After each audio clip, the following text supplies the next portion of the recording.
अतुलित बलधामं हैमशैलावदेहं धनुजवनकृशानं ज्ञानिनामाग्रगण्यम्।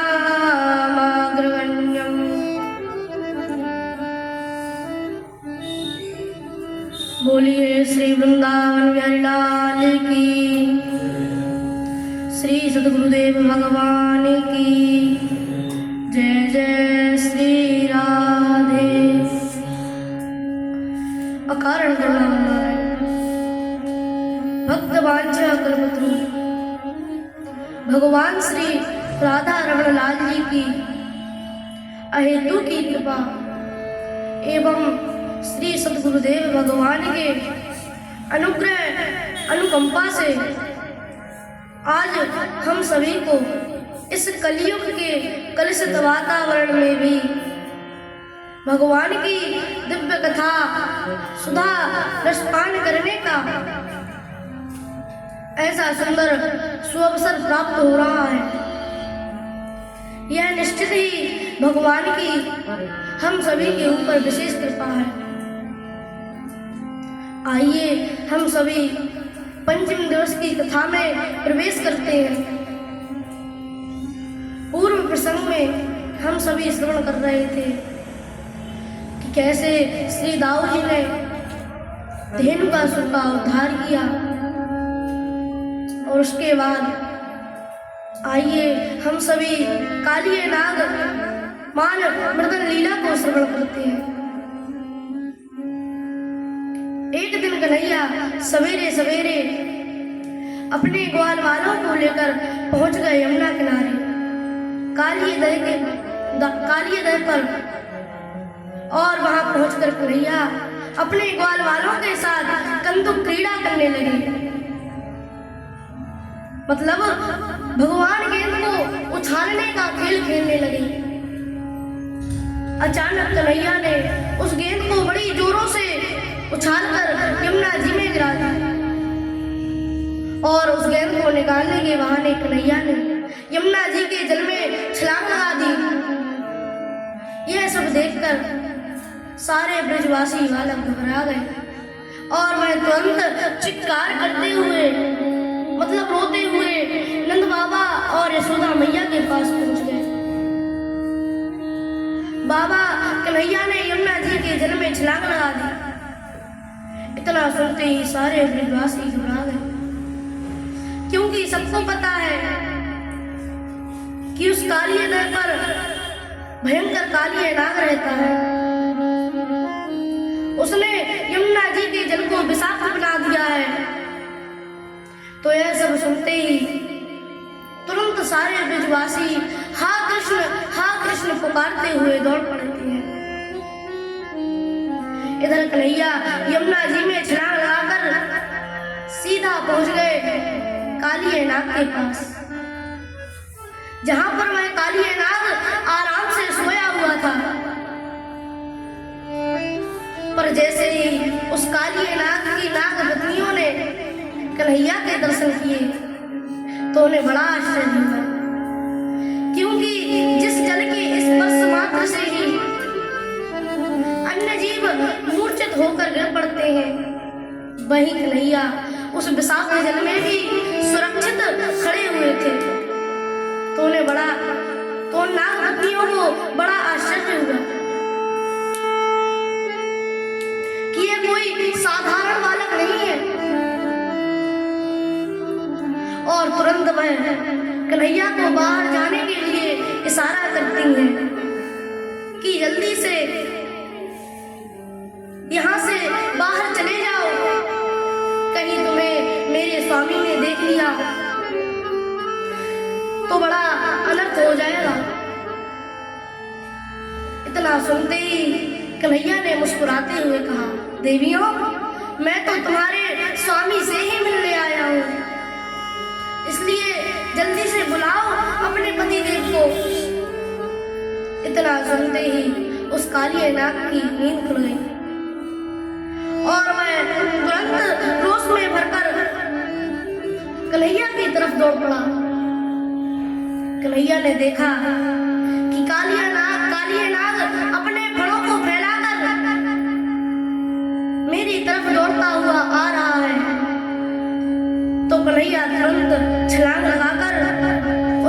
फणों पर चढ़ गए और कालिए नाग के फणों पर चढ़कर कन्हैया ताता थैया करके नृत्य करने लगे।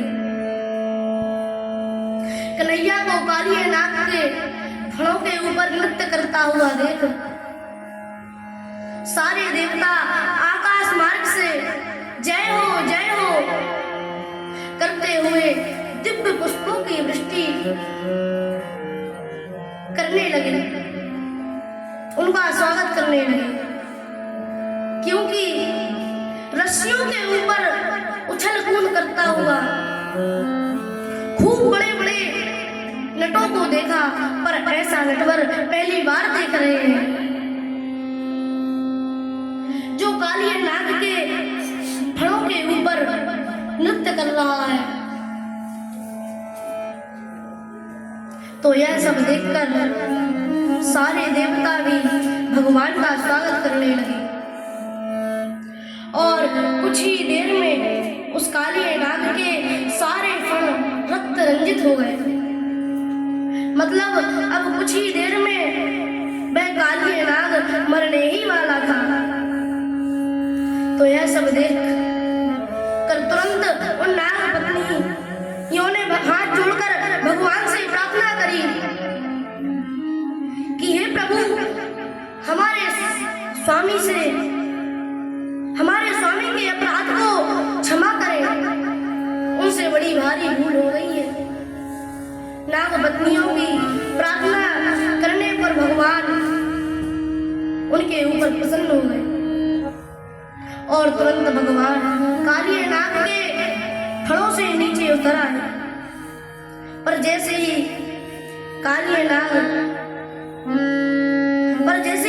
भगवान नीचे उतरे तो उस कालिए नाग ने कहा, प्रभु, क्या मैं आपसे एक बात पूछ सकता हूँ? भगवान ने कहा, पूछो। तो तुरंत उस कालिए नाग ने हाथ जोड़कर कहा, प्रभु, ये बताइए कि इस संसार को किसने बनाया है? भगवान ने कहा, इस संसार को बनाने और चलाने वाले हम ही हैं। इसलिए इस संसार में जो कुछ भी दिखाई पड़ रहा है, इसके रचयिता हम ही हैं। जैसे एक बार कोई अलमस्त महात्मा किसी स्वर्णकार की दुकान पर पहुंच गए। उस दुकानदार ने महात्मा का खूब स्वागत किया।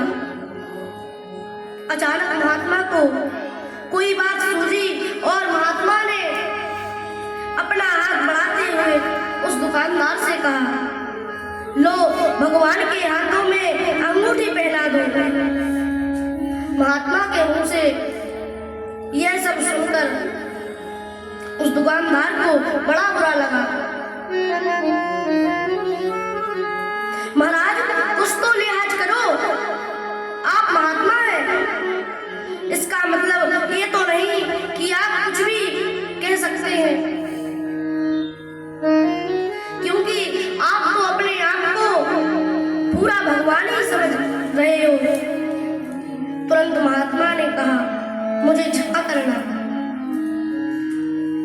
मुझसे गलती हो गई, पर तुम मुझे एक बात बताओ, इस संसार को किसने बनाया है?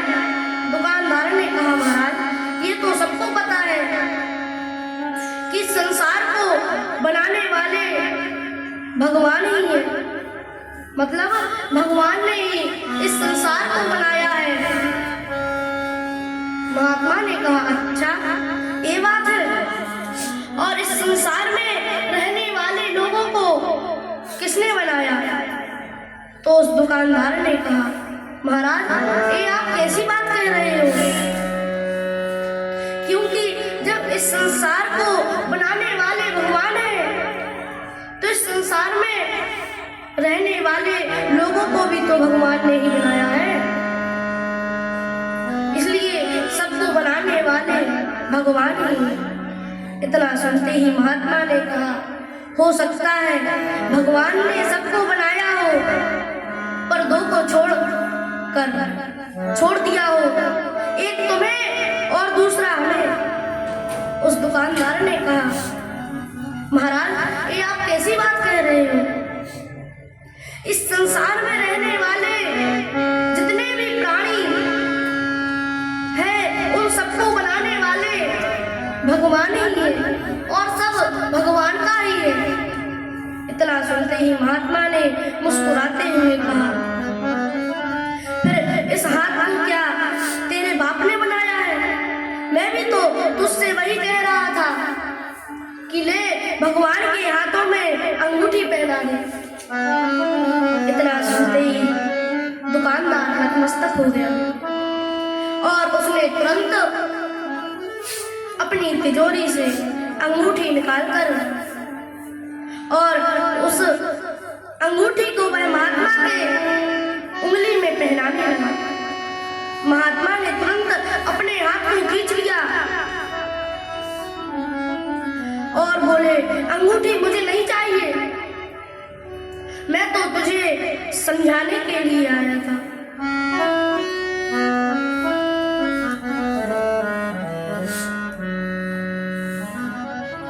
और अब तू अच्छी तरह से समझ चुका है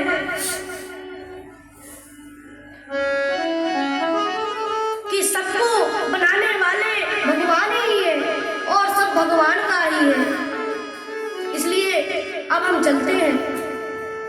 और इतना कहकर वह महात्मा वहां से चले जाते हैं।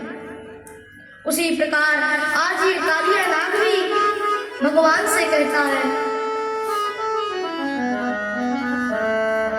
कि प्रभु, जब सब कुछ आपने ही बनाया है तो हम सर्पों को भी बनाने वाले आप ही तो हैं और आपने ही इस भयंकर विष को हमारे मुख के भीतर भरा है। फिर हमारे इस स्वभाव में हमारा दोष कहां से है? क्योंकि सब कुछ बनाने वाले आप हैं।